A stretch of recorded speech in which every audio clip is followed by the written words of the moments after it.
All right, there's Terry.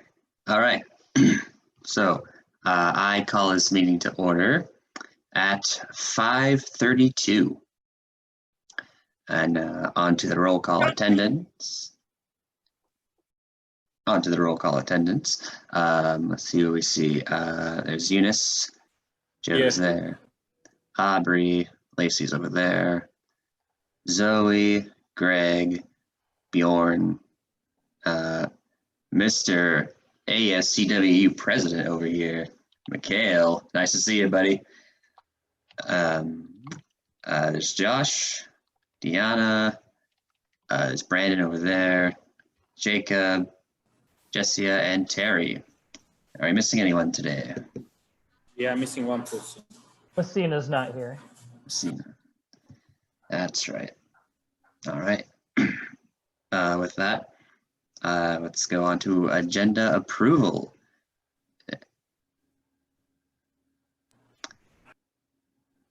Motion to approve the agenda. Okay. Motion by Owen. Any seconds?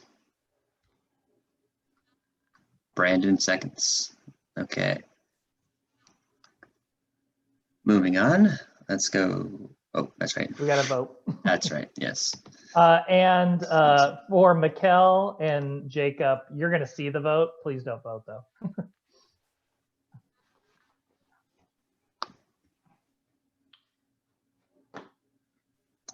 And it's approved. Okay. Moving forward. Let's approve minutes. Did I get another? Yeah, you guys saw the other poll too? Sorry. Okay. Sorry about that. All right. That's all right. May I entertain a motion to approve last meeting's minutes? Eunice. I can move. Okay. And Bjorn, is that a second? Okay, sounds good.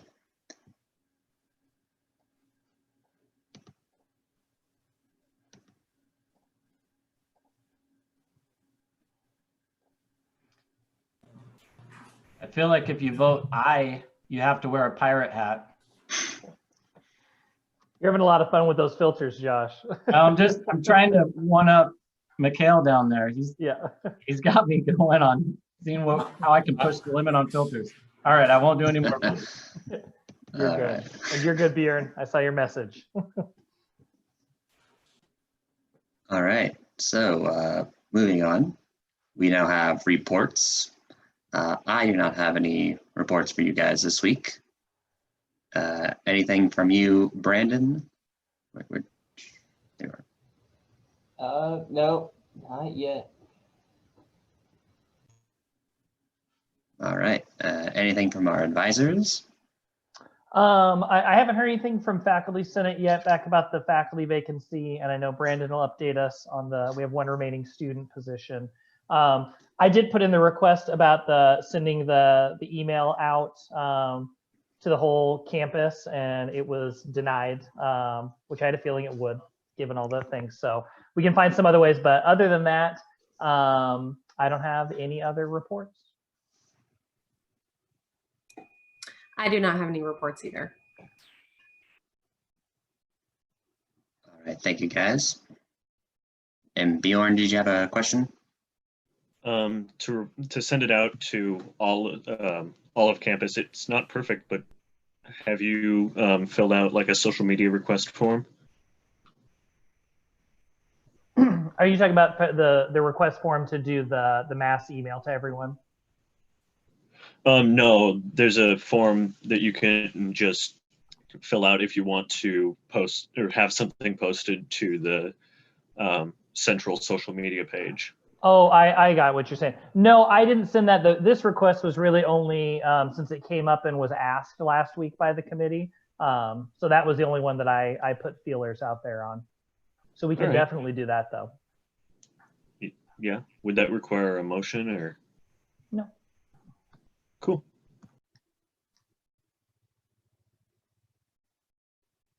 All right.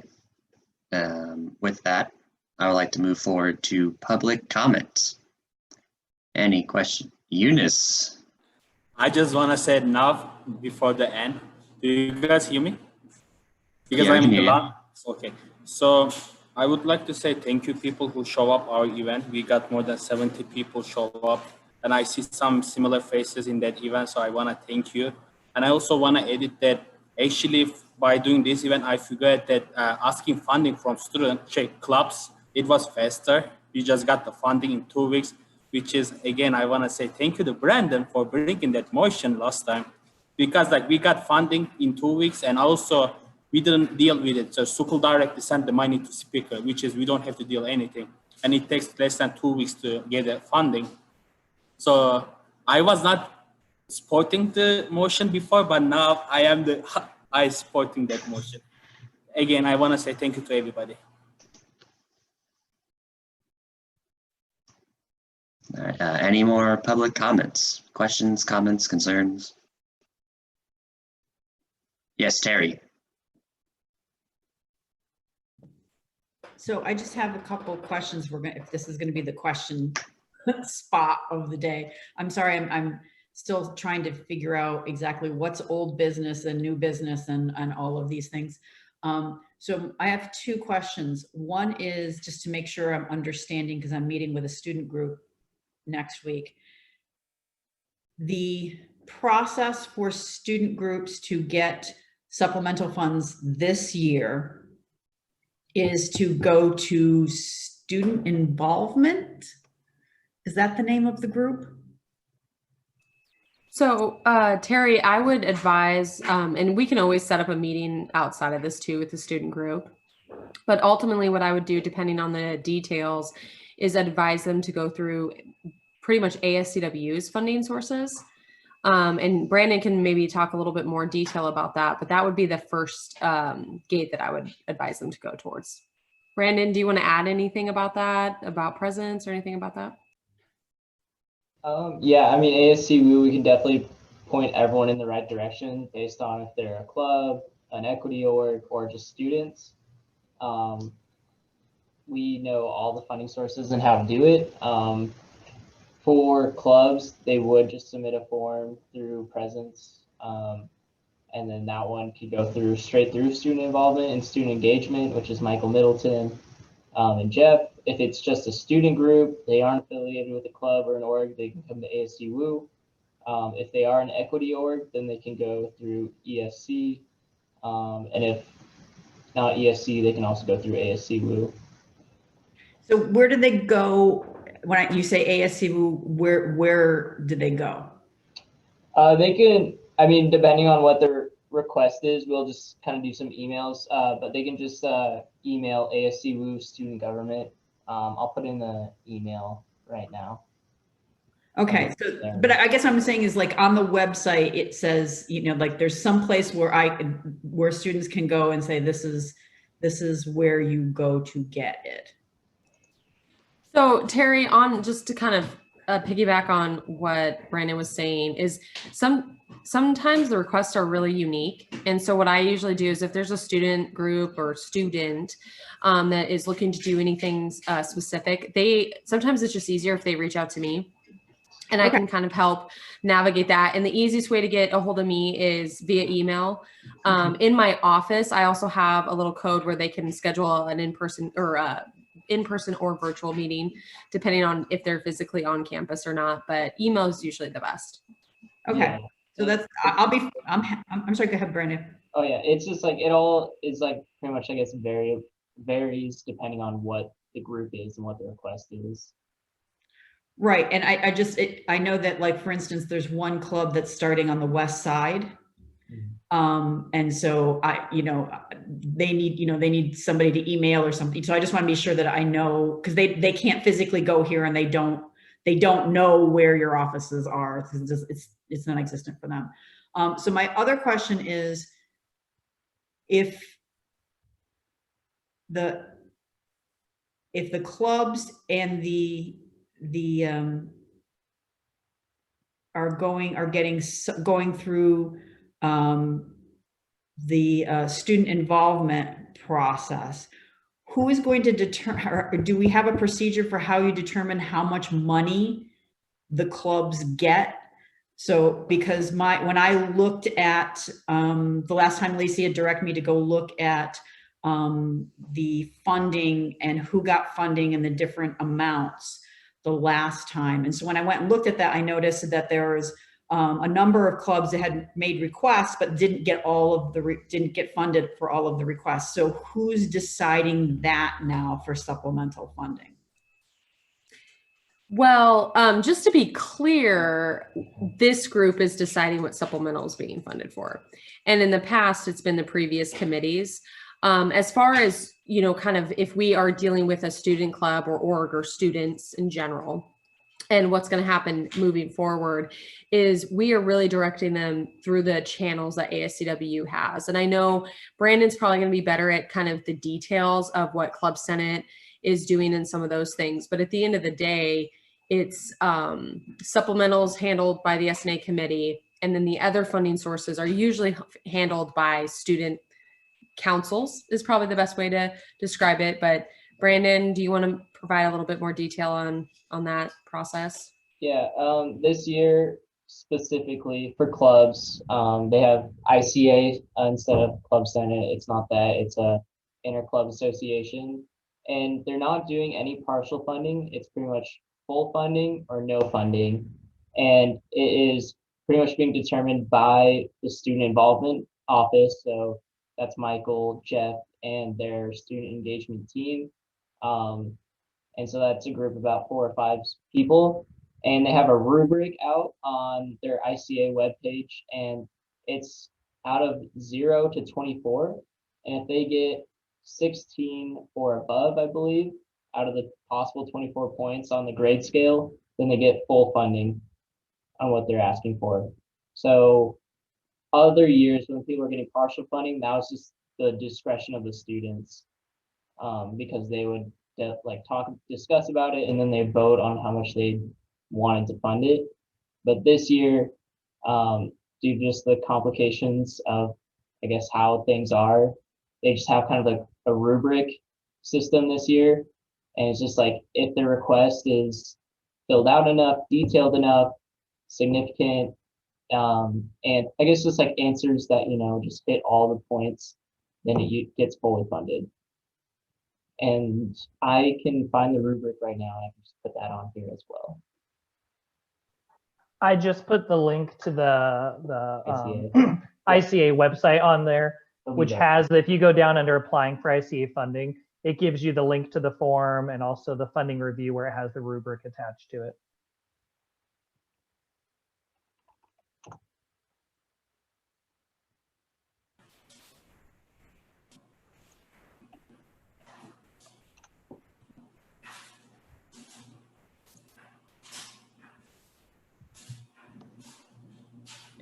And are there any other comments, public comments at this time?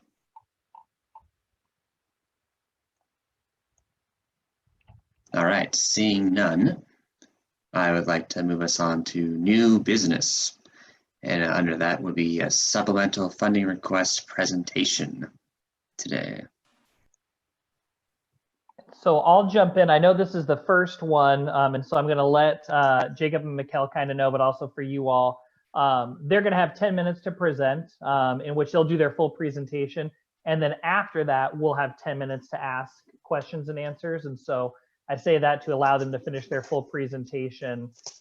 If they get to the 10-minute mark and go over, Christian or I will give them the heads up that, hey, we're at time at that point, but then save any questions for that question and answer time and jot them down as you get the chance.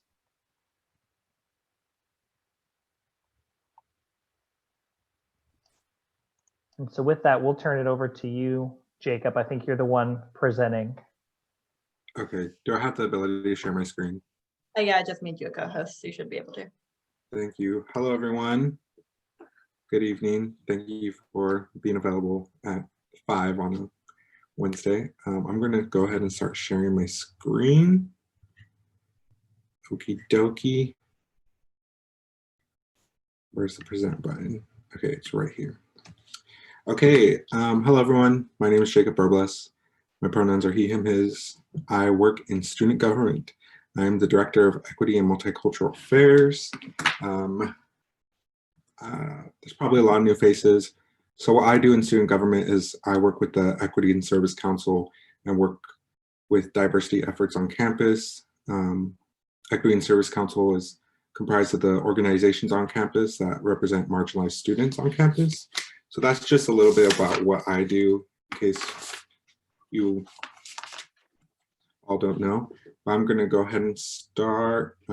So today's presentation, we'll be presenting on the Center for Cultural Innovation, is also known as the acronym CCI. And this is an initiative to meet the students' wants and needs of a multicultural center. So, what is the CCI/Multicultural Center? So the CCI project that ASCW is working towards is a project to meet the students' wants and needs in regards to a multicultural center. And the multicultural center is an idea of a space that students have been working to come to fruition for the past 5 years plus. The space is student-focused space focused on centering marginalized students' wants and needs. I just want to elaborate more on that. The difference between diversity efforts on campus already versus effort on campus that would be student-focused. Students don't really have a say in decisions and planning when it comes to diversity efforts, where this space we're hoping to be student-ran, student-centered, so students would get more say than in the diversity efforts already happening on campus. So that's what I mean when I say student-focused space, because it is centering what the students want in contrast to what the diversity thinks the students want.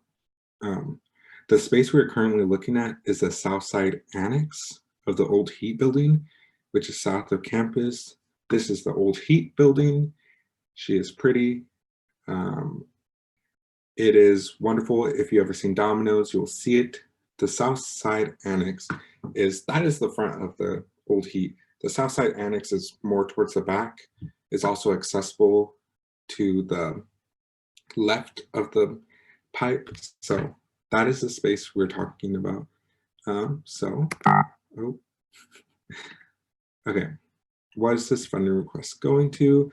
The request today is for $35,000.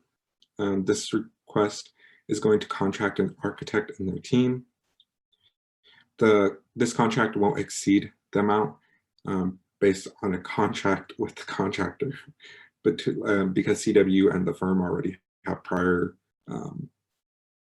relationships, this $35,000 will give us and CWU admin detailed renderings that include amenities, services, and features that have been asked for by the students. The CCI town halls is where we ask students for their wants and needs. So we are continually asking for students' wants and needs when it comes to this. And this will also give us an accurate budget for the renovation project as a whole. So why is this important to students? So this is a want that students have voiced for over the past 5 years. I just want to, that sounds like such a blanket statement, but it's so important because this is a want that students have voiced for the past 5 years. And we as an institution have not been listening to these student voices. So what does this say about our university caring for these students and caring to hear for our students? Because if this is continuously something students are saying they want, this is something also that the university is continually telling us no. Students also want a physical space that meets student needs. So continue elaborating on the point where this is student focused and this is by the students meeting the students' needs. And then students feel that although this institution promotes diversity, it is not meeting the wants and the needs of students on this campus. Some examples of this that student leaders across campus get very frustrated with is the heat I think it's the HEED Diversity Award that the university loves to put on the things around campus, all of our publications. So as students are voicing these things, we're also seeing the university publish these statements about diversity. So we are saying we want these things in terms of diversity and work on campus, and then we're seeing the school, although promote diversity and their accomplishments, it doesn't match with what the students want and what is the narrative on this campus of students, of that, like marginalized students on this campus. So, and the diversity efforts at our institution do not meet / respect the students' needs. Students feel as though the diversity efforts and groups that are already on campus do not meet their needs, as well as respect students' sovereignty, their autonomy, as well as themselves as a whole. Lastly, I want to end positively.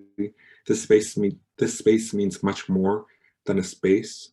It encapsulates so much student love, representation, advocacy. It is a monolith to be of students working towards something that they've wanted for a long time. So, okay. I also want to show, like, I keep saying this is something that's been happening for a long time, and maybe for some people it's the first time they've heard of this, but the work for this has been going on for years, and I just want to elaborate on the unpaid student labor in this effort has been going on for years. I just included some slides from like 2016 to now of examples of work that has been going on. So students have been putting in so much work for this. And I mean, today we're asking for monetary support in this. And that is very important. Monetary support for students is important because although it doesn't always seem like a physical representation of support, it is a support for students because oftentimes work is unpaid by students, and having something tangible that gives respects to the students' wants and needs is very important. And that's why, I mean, we have S&A because monetary support for students is very important.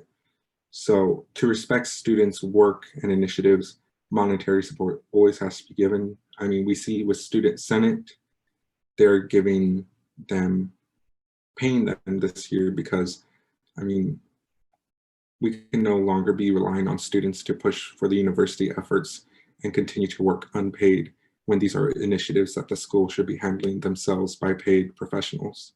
So this isn't a new issue. I just want to show that this is something students have been working on. And although it is something that you haven't heard of or you haven't heard, that is a reflection on who you are surrounding yourself with, or maybe who on campus you hear voices from. If you don't hear from student activists and leaders on campus, that is a reflection of your work for student support, because this is something that's been a narrative on this campus for a very long time. What does this bring back? So this brings back architectural plans to the space to bring the students' efforts to reality.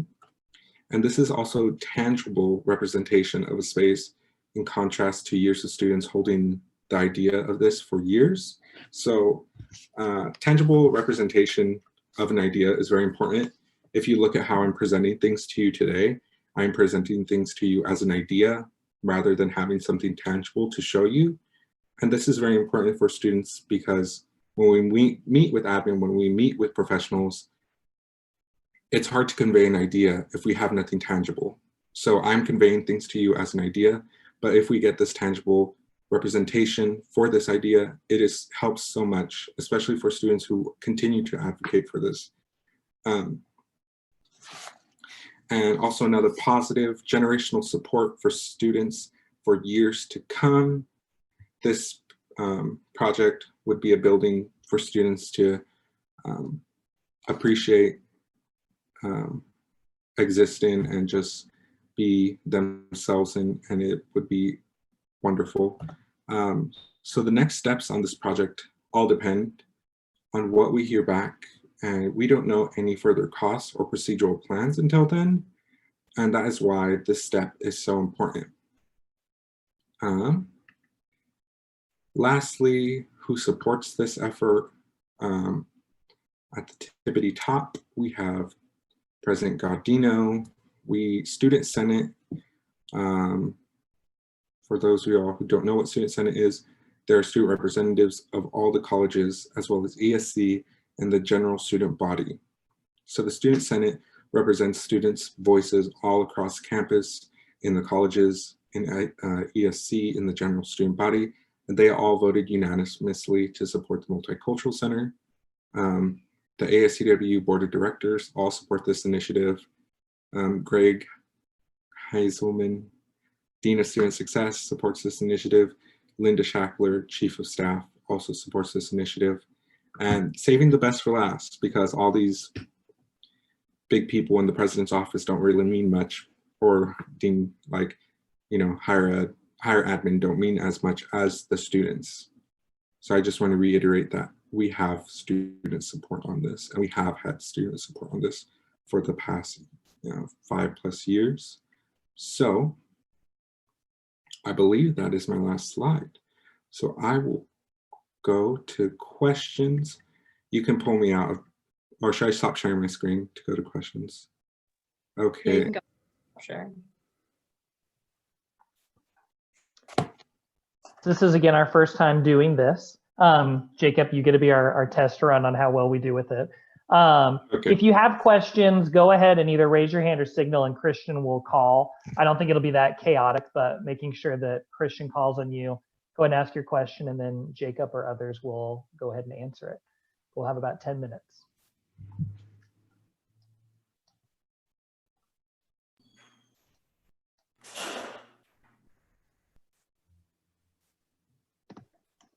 Eunice, I saw your hand up first, and then we'll go to Bjorn after. I just curious, do you guys have any funding resources? Do you guys have any other funding resources? The one funding you guys in this project? For this step of the project, for the architect to come and do this step, it is like the first step. So we're looking for support in that step. So in this step, no, which is why we're coming for support from S&A. Yeah, and I'll just iterate, like, our funding source is S&A, and right now with our budget from the allocation that we've been given, our budget is not that flexible. So we don't have $35K that we can allocate to this. So that's why we have this supplemental request to hire on the architect and their firm.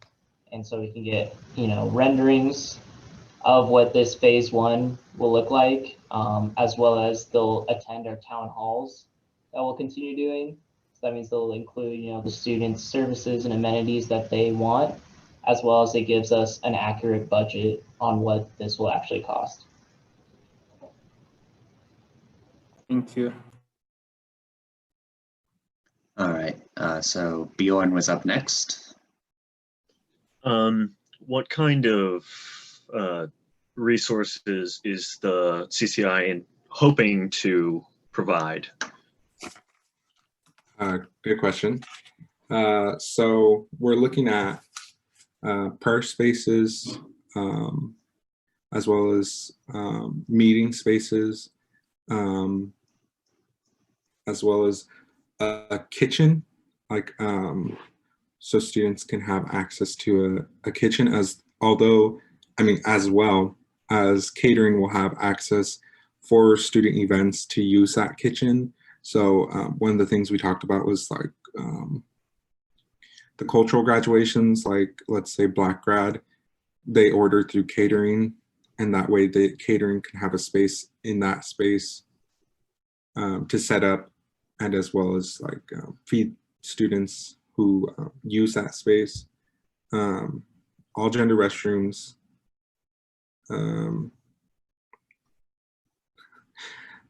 We're still like looking at exactly what students want. So like, there's so many ideas. I mean, I can look at them now. Like a library, students want a food, like a commercial, like food food. We talked about that. Like someone to like like a retail like type of food situation in there. Study spaces, a space dedicated to ESC, a space for an attorney to work on campus for undocumented students. So so many things that we're trying to like encapsulate, but also like narrow down. And that's why it's helpful to have this architect, because we can know what's a good reality and what is doable with all the student wants.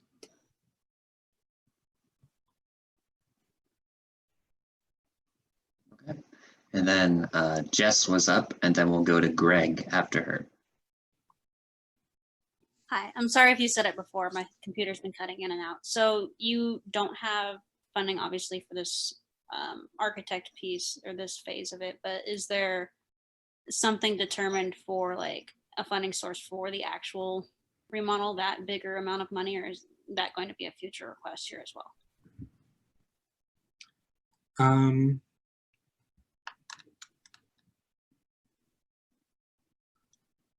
Can I phone a friend? Lacey? Hi, Jess. So I think the difficult part about that is the answer could be yes or no. And so the first real step in a project like this is to pretty much kind of have this contract secured, and then we will really know what will happen. And I think ASCW or ESC will be able to come in and kind of give us an update, which is what I would expect that they would most likely do once this information is compiled from the contractor. And then that's when the funding sources could come up. So it could be a mixed funding source. It could be partial, depending on how it goes. But I guess that's not a really great answer for that. But I would say be prepared for it to kind of go either way. Yeah, we're looking at grants, like federal grants. And like Lacey said, it's very complex, because if this is a space with like classes and stuff, that totally changes all the funding that could be available. If this is a space with no classes, then that changes the funding that's totally available for all of that. So like, it changes. So I'm sorry it's such a complex answer. No, you're fine. That answers my question. I just wasn't clear on if that was something that you had set aside some for it and it just wasn't quite enough that was going to cover this, or what the situation was. And Greg, I believe you had a question. I have several questions. Joey's smiling.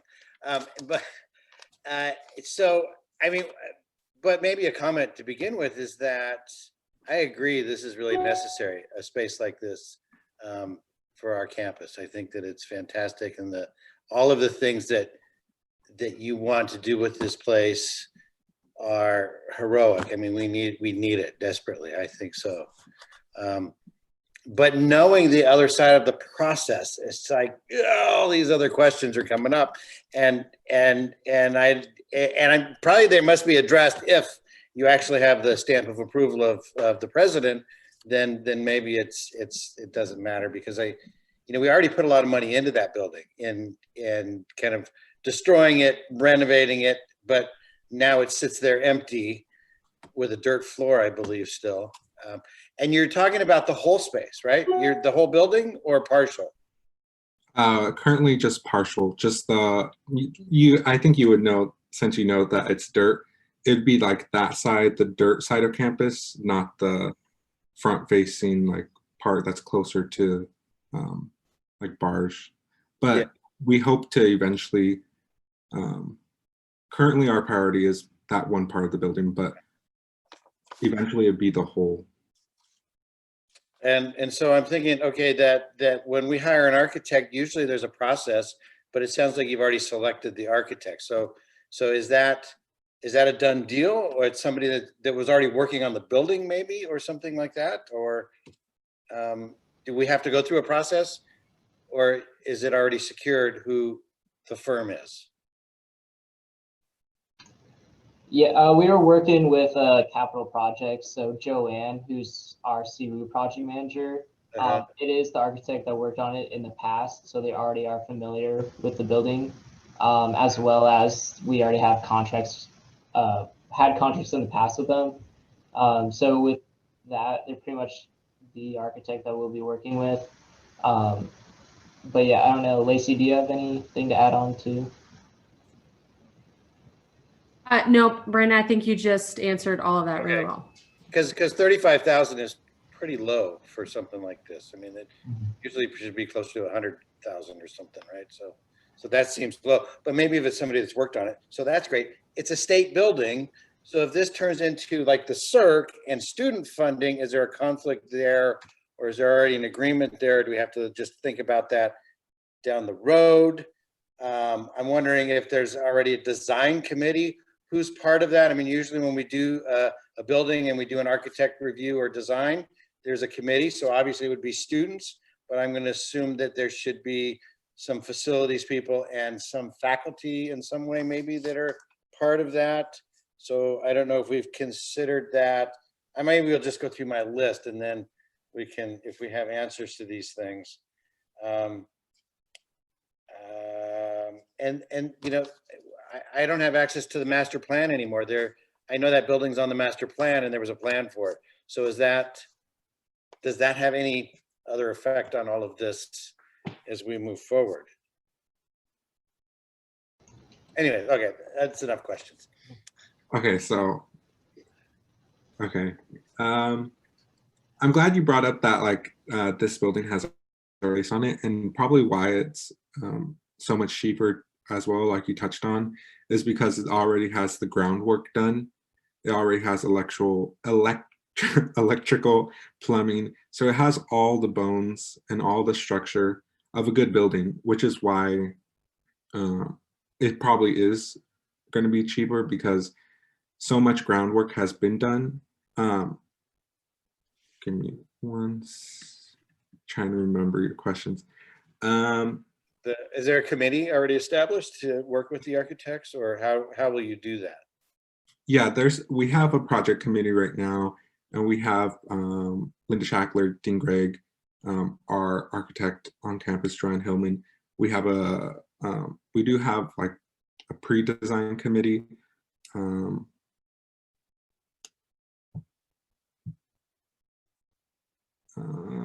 Sorry. And I guess do we address the master plan, or what is part of the master plan and how the building was intended to be used? And I don't know. Maybe there's no answer to that. Yeah, Mikhail can, but yeah, this has been a huge collaborative effort between the admin and ASUWU. So I'll let Mikhail answer that question, as well as like who's been working on it like specifically and for how long. Do I have to be re-recognized by Christian, or like kind of talk? Okay. You're good. So, all right. Thank you, Greg. Yeah, so we do have, I believe the master plan right now is being revised. I have to double check. I haven't met with Andreas Boatman, who is on leave, and Rick Duffett is in his place, but I believe they're revising it because COVID has shifted everything with the budget and all of that. But I'm sure you know, back in 2017, when they did all the HVAC and mechanical systems in Old Heat, the Old Heat building was dedicated for housing and residence life, or also conference services at the time. And so that was what was written in the master plan, but housing res life pulled out in order to build Dugmore Hall. And so that was what was written in the master plan, was that it would be utilized for housing and residence life. But now it's vacant, but we have all the internal mechanical and HVAC, air conditioning, which is really important, is all in there right now.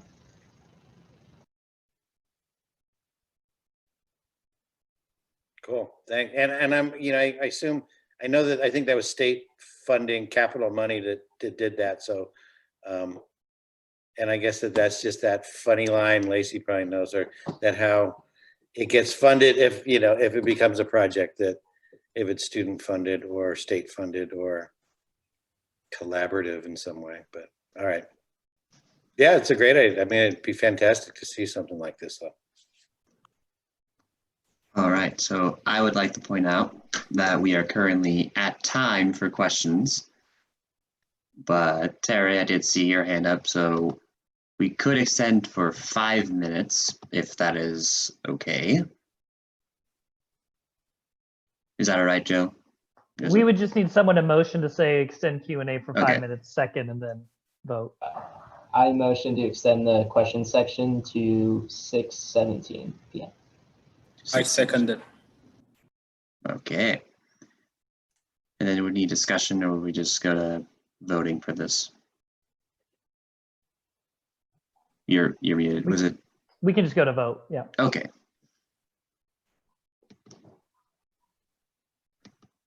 Yeah, I think the only time, and as people are voting, the only time is if it doesn't look like anyone has any questions. Extending questions is kind of a mostly straightforward on why someone's motioning. All right. So motion was approved. Terry, you had a question? Yeah, I guess because I'm a faculty member, so like Greg, I have a couple questions. First of all, if I assume, since you say that you've already chosen the architect, that you didn't have a request for proposal for doing this. And I guess part of my concern is always when we choose not to do that and we go with somebody else, is we tend to, especially since it's a diversity kind of proposal, that we make sure that we're getting diversity in hiring for doing these things. So that's my first question. Is why, why not doing an RFP? So I'd like to add in on that, just to kind of clarify the request. The request is actually for $35,000 to help support a contract. As far as I know, the contract hasn't been signed or processed. And so just to kind of make this a little bit more clear, the committee that both Brandon and Jacob have mentioned, and Mikhail for that matter, is actually with the facilities department, and there's quite a few people involved. And so if the funding is approved, that's when they would start that process. And it would go through the normal capital project planning process and be vetted and approved by the chief of staff and the president, if everything gets approved at this level. Okay, and then thank you, Lacey. My next question is, if this is supported by the university, why aren't they putting any money in it?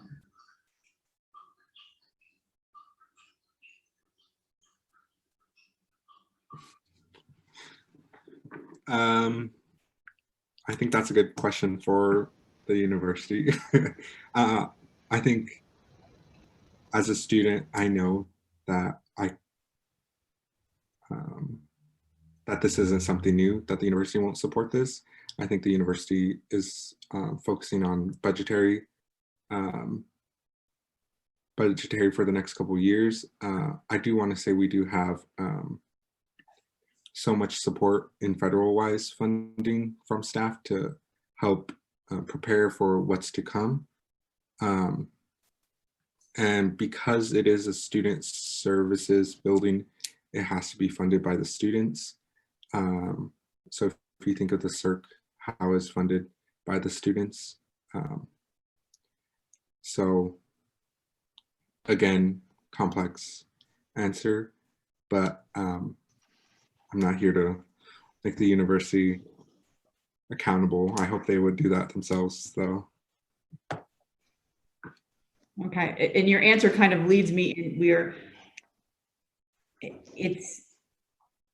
you're asking, because this isn't just this, it's to, you're talking about, there's no sense in funding this if you're not really planning to go forward. And I'm not asking for everybody to defend, a $2 million investment in 10 minutes.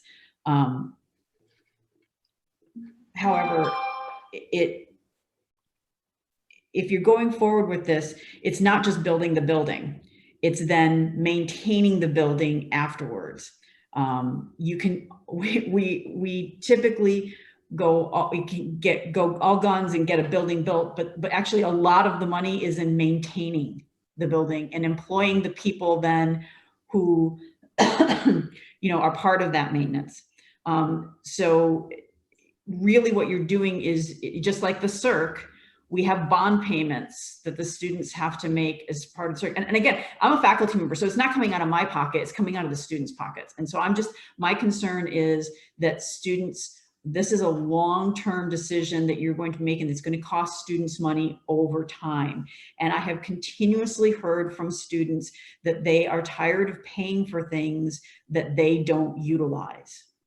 I particularly hear this from, and because I'm a marketing professor and actually make my students respond to questions about this, and we've talked about being a student as customer in my marketing classes, they complain regularly about all the fees that they have to pay for things that they can't utilize. And again, this is particularly hard. This is particularly an issue for West Side students and for online students. And a cultural center here in Ellensburg, while a great idea, is something that West Side students and online students, especially as we all go more online, will not be able to access. And I am concerned about equity, that all these students are paying into this, are paying this S&A services fee, and that all of them are not getting a good distribution of the money coming out. And again, this is a diversity issue from, there's a lot of non-traditional students from the West Side that just wouldn't have access to this. For point of order, Terry, is there a question? Because we're going to deliberate as a committee to vote next week. Yeah, so this would be if there's a question. My question is what do you say to these West Side students that, to West Side and online students who say this is an investment of money that I will never be able to utilize? I think we hope to not like a fee like the CERC to come out of students. That is our biggest hope, and we don't want that to happen. In student government, we hear very frequently about students not wanting any more fees. So that's always a big issue in student government. We have an operational budget request for the facility upkeep to be requested in the legislature in Washington legislature, as well as in regards to West Side students, one of the biggest things that we do have West Side students come to main campus for is for cultural graduations. So this is not something to the capacity that West Side campuses provide, but it is like a cultural thing that yearly we do provide for students. So I don't believe that West Side students wouldn't get an opportunity to use this. Some of their for our marginalized students, some of their most important events, like cultural graduations, would come from this space.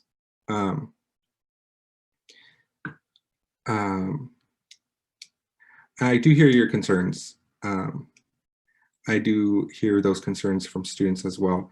And I do hear support from these students. There are like examples across the state, like Western imposed a fee to students because students felt that this was a need for all students. And if we look at the community of Ellensburg, we were able to fundraise $5,000. I mean, this is saying that the community wants to put money for, like, that was for the Black Lives Matter mural. But if we're looking at the narrative of Central's campus, I think students and the narrative of our society, as well as we're living in this moment of time and social justice, these are things people want to put money to, and we would hope that student support grows with this, because their support to advocate for spaces like this for institutional change would grow. So hopefully I answered partial of your question and elaborate a little bit more on my perspective of your opinions as well. And just the point of order, Christian, we're at time. Or over Yes, I was about to say. So we are at time for questions. Unless anyone else had any burning questions, we could make one more extension, I believe. Can I ask something? Technically, we're overtime, Eunice. So No, it's not about the. I want to make a motion. Oh, then you can make a motion, and I'll tell you if it's something we can or can't do. So go ahead. I mean, as a student, we already know that this is. I mean, these things waiting like a 5 years. I mean, I want to make motion to vote for today, not to wait next week, because I mean, we needed. I just might want to make motion that you should vote today. And so what I'll say, and normally I wouldn't interrupt, but since we're going on this, is technically you all can make a motion to do that. What I would say is that the only issue with that is it would go against the procedures, because we have it presented 1 week and then voted on the next week. So if there is any public comment to be shared by students, either to student government or directly with the committee, they have the chance to review the meeting and then come the next week. And so with them not knowing that we would be voting on it, I would advise against it. Additionally, given the dollar figure on this, and this is where Lacey can jump in, because this is $35,000, it does have to go up to the Board of Trustees for approval. So it's not going to be an immediate piece. So I don't know if voting this week would actually expedite that time frame. Lacey? So to add on that, just so people know, the next PBAC meeting, oh, I should have pulled it up. It's November, oh gosh, I believe it's November 10th. It is. So it's November 10th, and that is the next and earliest time that we can get to the budget, the President's Budget Committee. So even if you did vote today, it would still stay in the queue until we were able to route that to the President. And for clarification on the policy, is that the policy actually does say that the Board of Trustees has to approve anything over $25,000. However, just so people know, what we do is we actually present that to the President's Budget Committee, and and Joel, the CFO, will then take it to the President for approval. And so during this time, it actually would reside with the President on if he would take it to BOT or if he would just approve it. So it is a slightly different, but at the end of the day, it's the same process for us. Thank you. Sorry. No, you're good. So I would recommend, Eunice, that you remove your motion. Just technically, I am removing my motion. All right. And with that, questions are over. And then what is our next step from here? And so then normally when we wrap this up, we'll let them know, just so you all know, we'll be voting on it next week. And so next week, the committee will have 10 minutes. It'll be on the agenda under old business. We'll have 10 minutes where the committee will deliberate and discuss their points.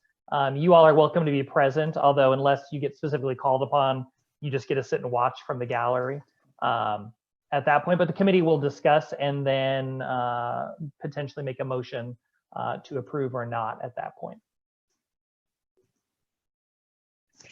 Thank you all. Thanks for coming.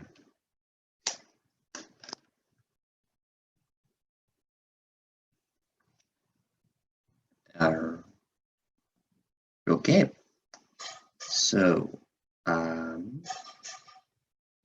yeah, thanks for coming, Mikhail. And like that, he's gone. So, would we like to should we discuss anything, or do we go on to the next item of business? Next business item, yep. Next business. So if I'm not mistaken, that is the base funding financial overview. Yep. And so I'm going to share my screen here and get situated here, move things around since I can't see the actual Okay. Oh, skips ahead a little bit on me. Okay, so I just wanted to kind of go over the base funding. I know we went over it briefly during the training, but I wanted to kind of give a little bit more description about what we will potentially see in winter quarter and spring. And so what this data is going to be showing is what we are currently base funding for fiscal 18 through fiscal 21. And I do want to make a comment that if you guys have any specific questions, you can always shoot me an email and we can address it that way, or even throughout the week and things like that. We can either address it in the public meeting or just one-on-one, whatever anyone is comfortable with. So to kind of start diving in, hopefully everybody can see my screen, I should say. Is everybody seeing screen? I'm looking. Okay, thanks, Aubrey. And so what this graph is showing is the S&A allocation for each fiscal year by the categories based off the Killian outline. And so we've kind of briefly talked about this in the past few meetings, but I kind of want to just have everybody kind of see this macro view of what S&A actually allocates.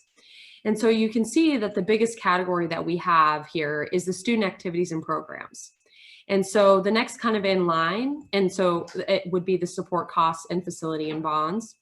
And then you can see the other breakdowns below. And so you'll see that most of this has stayed pretty flat across the board, and there has been small increases per category. And most of those increases are going to be based off COLA, or the cost of living adjustments, which are usually state mandated salary increases. Now, we didn't have that necessarily for fiscal 21, at least not across the board, but we did also have a pretty big jump in minimum wage between fiscal 18, 19 and 20 actually. And so that would impact most of our student wages, which tend to be one of the highest categories that we have for expenses. But this overall is the S&A allocation by category. And our next allocation, or our next slide, shows the total allocation and that we have given out. And I think this is just really important. Like, you can kind of see that each year it has gradually gone up. But what we're looking for when we're looking at these S&A requests that we will see in the winter is the last 4 years, this committee has actually allocated out almost $29 million. And that's a pretty impactful number. So it's, we throw around like, about 7 million each year, but it's really that 4-year cycle that we're actually allocating for. And so this kind of gives that breakdown. Does anybody have any questions about the actual S&A allocation? Okay. Moving on, this is going to show the expenses by category. So this is kind of one of those graphs that's going to go ahead and match our allocation. And the most important thing to take away from this expense graph is to show that it really isn't as flat. So even though the allocations are flat, the expenses tend to go up and down. And that really depends on, what's happening in that fiscal year. Now, what is also interesting is fiscal 21 is kind of like a mulligan year, if you will, because there's a lot of things that are not necessarily normal about fiscal 21. But as you can see in fiscal 18, it was a pretty low year. And then fiscal 19 actually jumped up. And you can actually see it a little bit better when you look at the total expenses combined as opposed to by category. And so you can see this big jump in fiscal 19. And to describe this, and I do think this is important when you're looking at some of these requests, is that there are a lot of programs and departments that will intentionally save their allocation so they can apply it to the next fiscal year. Now, that is completely allowable, and that has been something S&A has seen with trends for many years. And so some of those things can be, when it is a program level, it can be a big headliner. And, some of those can be homecoming. Some of those can be just outreach depending on the department. And other things can be equipment replacement. And in some categories, it can actually be facility maintenance. And so some of those costs will go up and down each year. And so that's how you can kind of see that. Now, what is interesting about what we're going to see in this funding cycle is we saw a dip in expenses between fiscal 20 and now in fiscal 21. And that is due to a lot of our state restrictions.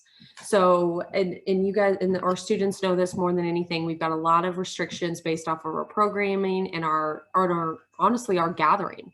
And some of that is our biggest piece where we can't actually have our student gatherings like we've had in the past. And so you can kind of see those expenses die off in fiscal 21. I would tell you, if you could pretend that COVID did not happen, you would actually see a different trend. You would see those expenses kind of reaching up each year and getting a little higher because they save that money in order to spend it throughout the 4-year cycle. So this next slide is showing what our projected net income is going to be, or well, potentially going to be for fiscal 21. And so this is kind of an interesting way to see it by category. And as you can see, just if you go down to all the way down at the bottom of the screen, student activities and programs is projected to net quite a bit of money this fiscal year due to a lot of that is due to the restrictions of what we're having, what we're seeing here in our state level. One of the areas that I wanted to point out, just because I want to make sure I explain this correctly, is that our Child Care Centers for Children and Students, so that's our ECLC department, is actually projecting a negative net income. So what that means is they're actually going to use their fund balance to offset some of their expenses this year, which is pretty unique since that's the only one in the group that's doing that, at least on a large scale. Now, they are the only department in that category, so they don't really have anything to compete with. Does anybody have any questions about this this projected net income by category? I have a question. I'm just curious. Are we gonna funding to child care centers because they are going to minus? So I would say in order, like that would be something intentional that they're doing. It's not necessarily a bad thing. They do have funding available to offset that in the sense of they don't necessarily need to come to S&A to offset that expense. Eunice, did that help answer that question? Yes. Okay. Can I ask a question? I'm sorry. What net income are we calculating here? So how do facilities and bonds have net income? So the support costs for facility, I'm glad that you actually brought that up, Terry, because there's a couple of departments in that it's our bond is money in, money out. So there's actually zero net on our bonds. However, our support costs and our facilities actually have to do primarily with the student union and the rec center's operational costs, which tend to be their supplies, but there tends to be a lot of staffing involved in that. So that's custodial and maintenance and some operational needs for staffing. And a lot of that is going to be, it's kind of a mixed scenario, but some of it is based off of vacancies and some of that reduced staffing in those areas. Yeah, sorry, I still don't understand how that's in. So the net income is going to be all the revenue against all the expenses. And so that's the net that they have. And so we usually do that to just kind of show how much money that they're leaving on the table. And what are you calculating? Is revenue the amount of money they're getting from S&A? So they, in those specific areas, they get revenue from S&A and then they also collect a fee. And so they get revenue from that as well.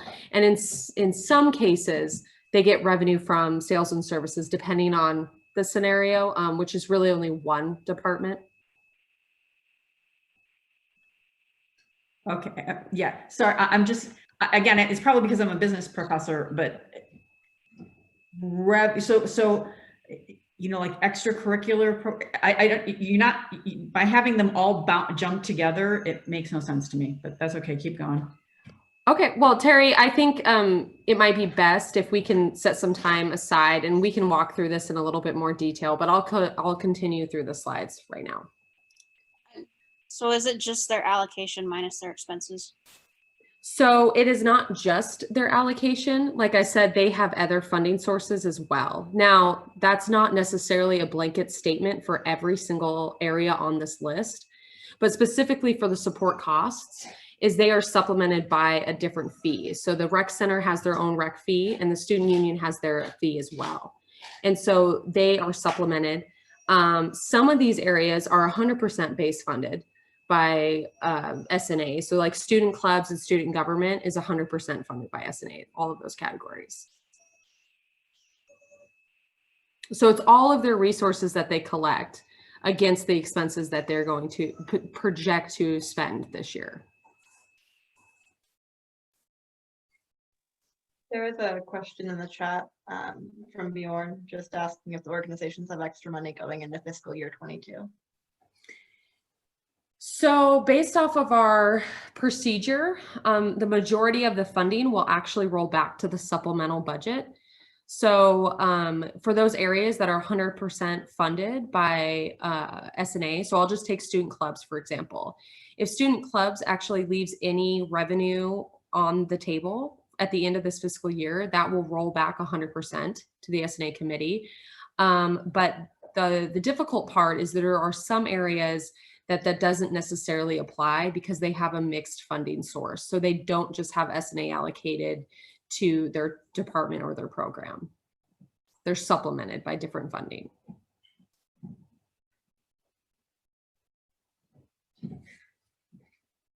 Okay.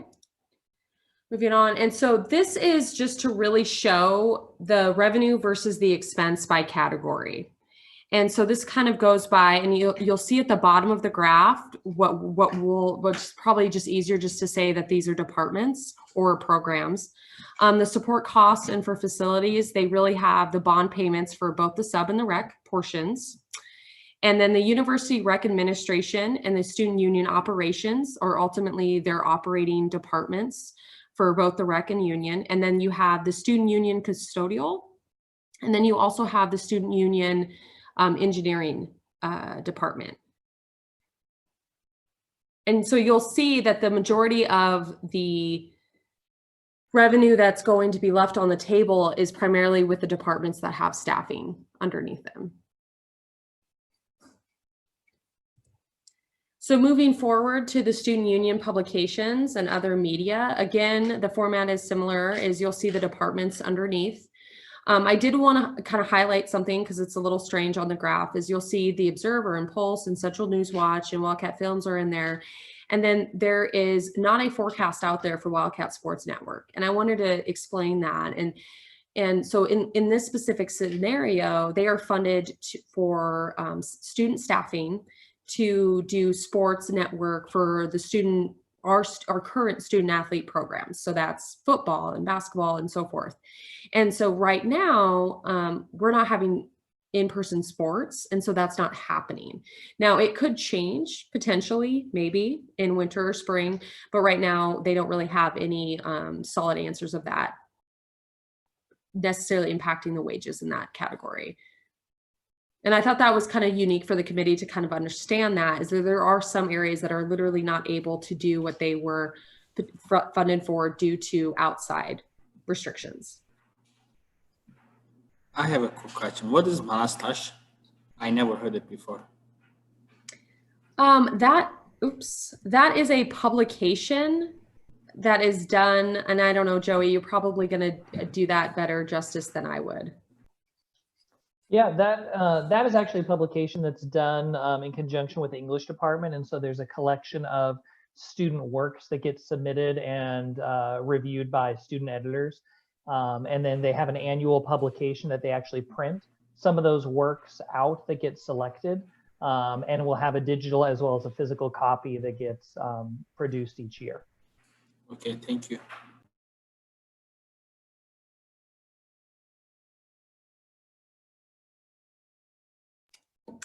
And so combined, the student clubs only actually has two different departments or two different programs, and that is Club Senate, excuse the typo right there, and the sports club budget. And so what this graph is showing is that Club Senate is actually potentially trying to spend more than what their original allocation was this year.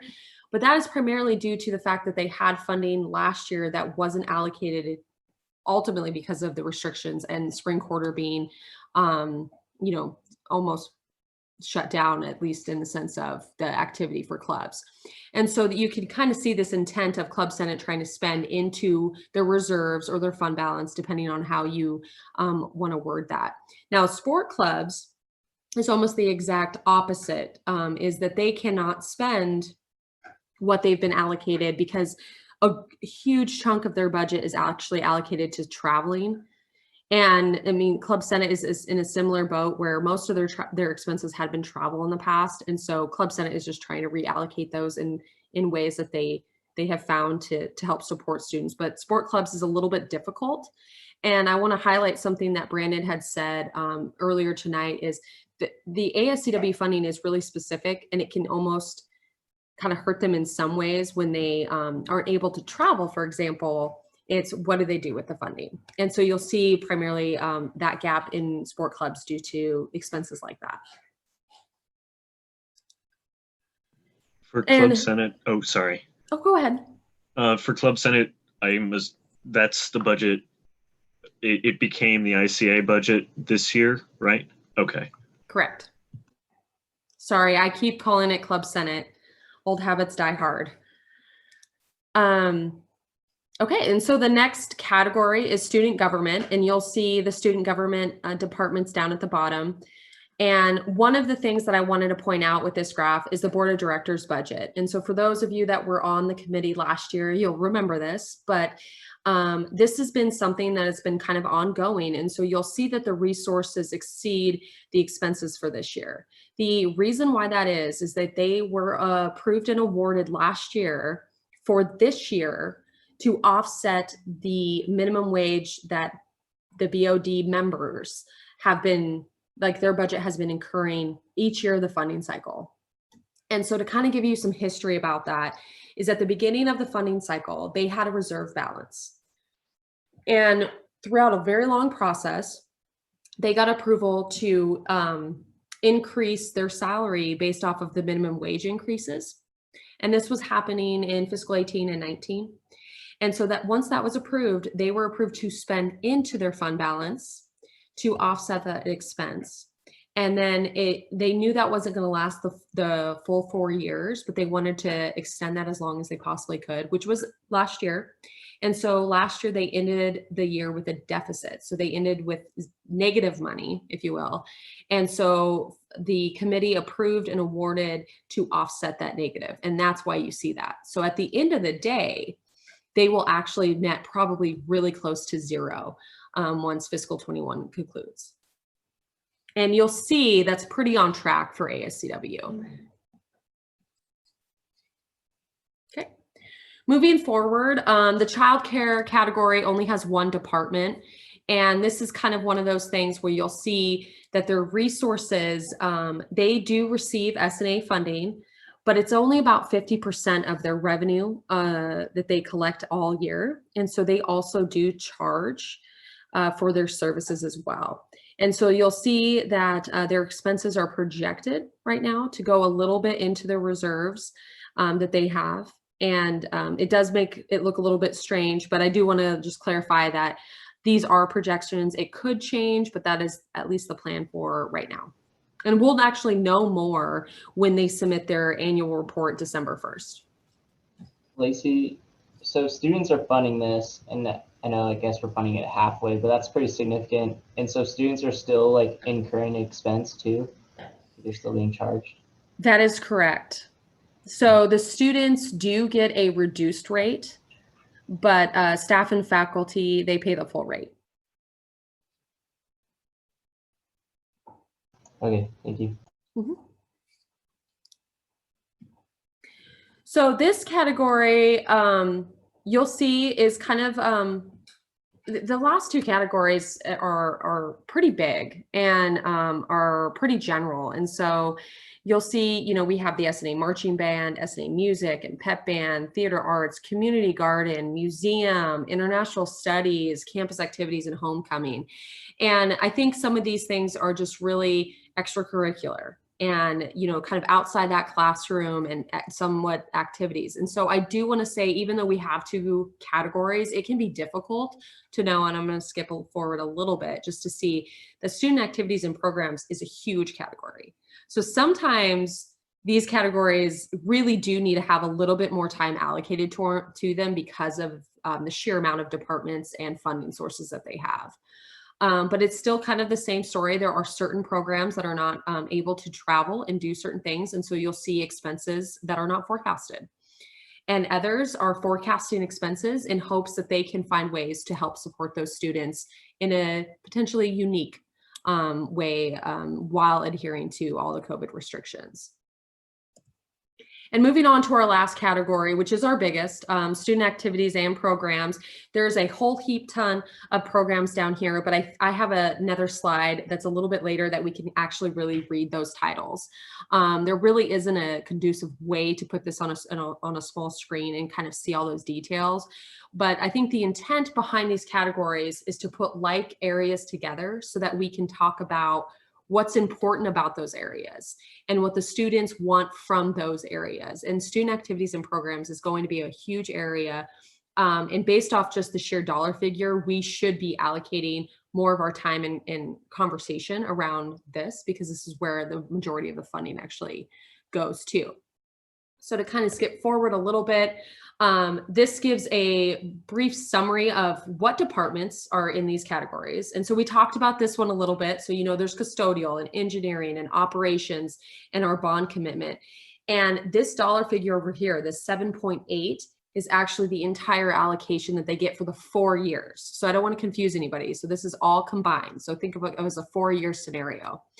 And that is 27% of the S&A allocation. So it's a big chunk. So the operation, and we've talked about this before, about how the student union and the rec center and ultimately the CIRC is one of the biggest priorities for this funding. And the student publications and media, as you can see, this is the other list of those areas that we saw prior. Now this is looking at 2.6 for the total 4-year allocation, and that's 9% of our total budget for S&A allocations. And the student government and clubs, I put this on one slide because they work together in many, many ways. And so the student government is sitting at about 1.4, as the student clubs is sitting at about 1.2, and those combined equals about 9% of our budget. The childcare ECLC allocation over the 4 years has been 2.3, which ends up being about 8% of our allocation. And here you can kind of see these, and so the extracurricular programs is about 2 million of our allocation, which is about 7% of our total budget. And this really has campus activities, the community garden, homecoming, OISP, and intramurals, and open rec, marching band, and the museum and the music department, and the Office of Undergraduate Research, which is also an area where you can receive funding. OPR, pep band, and source, and theater arts. And this is our last category and our biggest. And so we have academic advising, we have administrative support costs, we have student involvement, career services, which is also another area that does student funding, case management, DEC, which is the diversity department, and CLCE. We have the art gallery on here. We have scheduling center, the student funds financial manager, circuit counting, and the university centers, which I think is important. And so when we talk about the West Side centers, this is a department that helps support those students directly. University recreation, Camp CWU, we have Veterans Center, which is primarily programming. Veterans Center, you can read in their annual reports online. They are funded by I believe by the state, but they do a lot of programming for students directly out of the S&A dollars. And then we have our violence prevention and response coordinator position. And last but not least, we have our West Side Student Affairs Department, which is another department that helps support students directly on the West Side. And so that is a department that I work very closely with, and they're pretty much a mirrored copy of student involvement, but directly they're physically located on the West Side, and they help support those individual students. Okay. And what I can do is once I wrap up this PowerPoint, I can absolutely send this to you guys so you guys can review this and just on your own. But the majority of this funding is, I mean, this is 40% of the budget. So it's a pretty impactful category, and it's going to probably be the biggest lift that we see with the requests moving forward into the winter.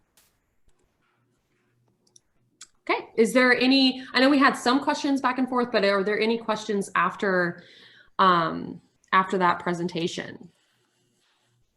And I'm going to stop sharing so I can see everybody, because it's difficult when you're presenting to see everybody's face. Can I ask I'm sorry, I'm not good at these acronyms. What's the difference between DEC and ESC? That's a very good question, Terry. So the Diversity Center, as I think everybody's aware of, but ESC is, the Diversity Center is actually located in Black Hall. And I feel like I'm not going to do this justice, Terry, but it's a department that helps support and do programming under the Diversity and Equity Center. Again, that's probably not well enough to kind of describe that, but the ESC funding is unique because it's technically ASCWs. So it's allocated to our student government to help support equity. Oh my gosh, to help support our organizational, so not our clubs, but our student orgs. And so when it comes to funding sources, that is specifically dedicated just to our student orgs. Oh, great. Thank you for those links in there. Yeah, there's definitely, Eunice, thank you for that. There's going to be a lot more information about DEC there. And I would say that in general, if you have any specific questions about a specific area, their annual reports really do describe quite a bit of what they provide to the students, and much better than I can describe. I have a question. I just want to ask a question, but I don't want the grade to be set because maybe the question can be connected to him. It's about the, I saw in the presentation saying that Sarah something gallery. So, wait, sorry, I was him myself. So that one, I mean, I don't know what's it called. The foundation, the people that donate the money. So it's a foundation, right? CWU Foundation. Yep, there's a foundation. Yes. Okay, so I mean, this is not they donate money to the galleries. I mean, I don't know why service activities are paying for gallery, because galleries are something private party or something. Greg, do you want to answer that? I just curious. I say that because the funding is actually very specific to student wages. Oh, okay. Sorry. And so, I mean, I feel like Greg's the expert here, but honestly, the student wages help support, you know, opening the facility and kind of managing that. Greg, is there anything you'd like to add for a little bit more detail? And well, it also supports partly programming, and there's, because it is a university gallery, so it's open to the university community, and we get a lot of students that come through the gallery. You should visit. I am going tomorrow because I am here secondly. I never seen that gallery. Tomorrow I will visit. Oh yeah, it's open. We have an amazing exhibition right now of graphic design from Frankfurt, Germany. We actually had even the main designer from the company there Zoom with many students a few weeks ago. So thank you for answering my question. I was just curious about it. That's all right. Good question.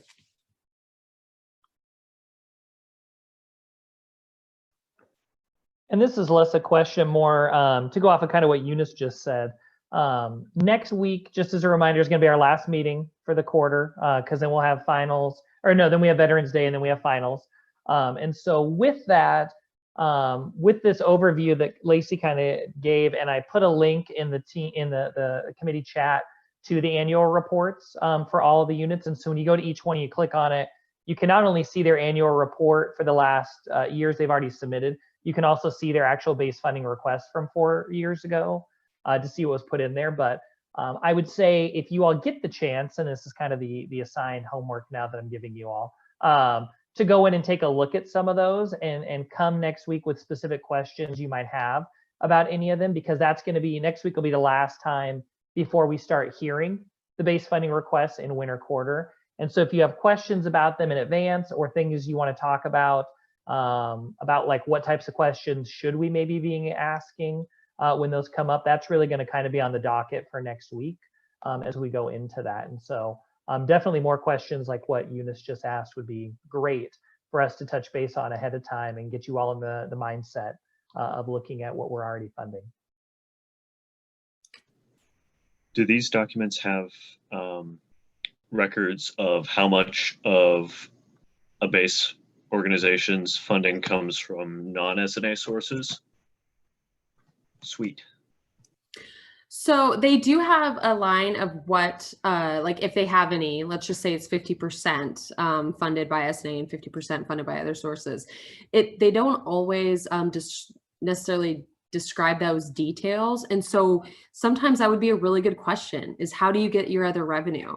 And I'm just thinking of ECLC is this primarily sales and services? Well, that's kind of a blanket statement, but a good question would be like, okay, so what do you charge? What do you charge students versus what do you charge staff and faculty?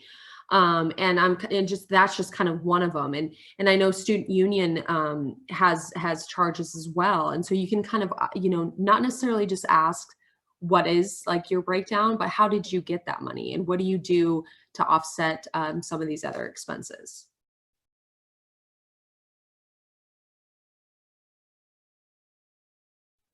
And on that, Bjorn, I will say that when you look at the annual reports, you can see some of that on there. The other part is for the base funding request that everyone's going to be submitting by December 1st that you'll see. We asked them to delve into even more detail on any other funding that they may receive and give a breakdown of that when they're coming and asking for funds.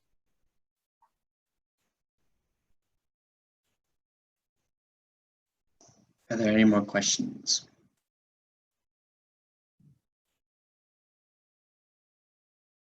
No. Okay, so seeing that there are no questions, I would like to go on to old business.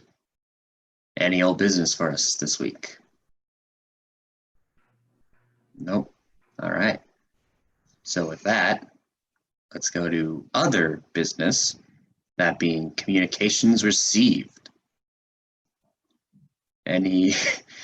No communications received? All right. And Terry, are you saying something? Okay. Just making sure. Thank you. All right, so moving forward, I will do a second call for the public comments. Lacey, you had a comment.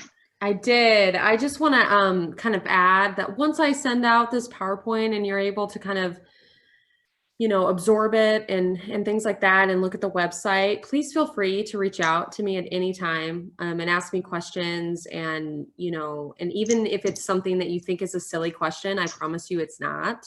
And so it's better for you to ask those questions. And if we can talk about in the public meeting as well, but I'm more than happy to kind of sit down and do some one-on-one, talking about kind of what this means and the history around it all, and more than welcome to. So that is out there if you guys would love it, if you would like to.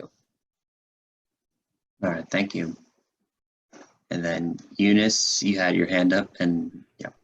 Like I always give the public comment, I am sorry. So tomorrow, I will gonna invite you guys again for something. Tomorrow, International Office and Student Government is hosting International Cafe tomorrow at noon. You guys welcome, and you guys can earn some gift cards, because Student Government is giving away gift cards. You guys welcome to join at noon. And if you guys want a link, I will email. Thank you. And that's at 12, you said? Yeah, it's gonna be at noon tomorrow. Noon tomorrow, okay. Yes. We're at the office? Excuse me? At the international office? Where is No, it? so because of the coronavirus, we cannot do it in person, so it's all gonna be in Zoom. Okay. So you don't have to sign up. So the link can be found on the CLC page or student government page, or social medias. I can also send you email for the Zoom link. All right, thank you, Eunice. And then, Joe, did I see your hand up for a second there? Lacey beat me to it. She said exactly what I was going to say, to put it out there. So if there are questions or things, don't hesitate to reach out, was all that I was going to say. All right, thanks. Aubrey has a comment. Just so it's on the record and everyone knows, last week there was some technical difficulties and the recording didn't happen. So there's no recording of last week, but we'll have the minutes up on the website. Okay. Sounds good. And Brandon, you have your hand up. Yeah. I just have one quick message from our Office of Legislative Affairs, our director, Edgar Espino. He just wanted to remind everyone here, especially at S&A, and hopefully this recording gets out to people beforehand, but just so y'all know, November 3rd is Election Day, so that's next Tuesday. We will be doing some student engagement hubs on, I believe, this coming Friday and Monday. So please make sure, it's too late to register to vote, but for all those people that still haven't pretty much dropped off their vote, their ballot, let them know we do have a ballot box here on campus and that they should express their right to vote. And it is very, very important. All right, thank you, Brandon.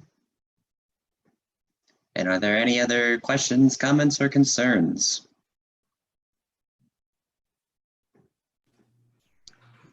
All right, seeing none, let's move on.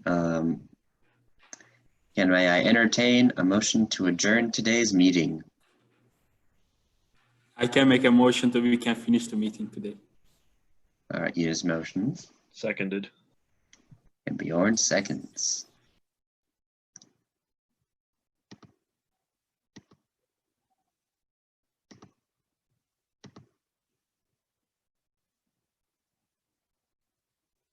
One abstention. All right. Meeting's adjourned at 7:03. Have a great All right. week, everyone. Yeah. We'll see you next Wednesday. Yeah, have a good one, guys.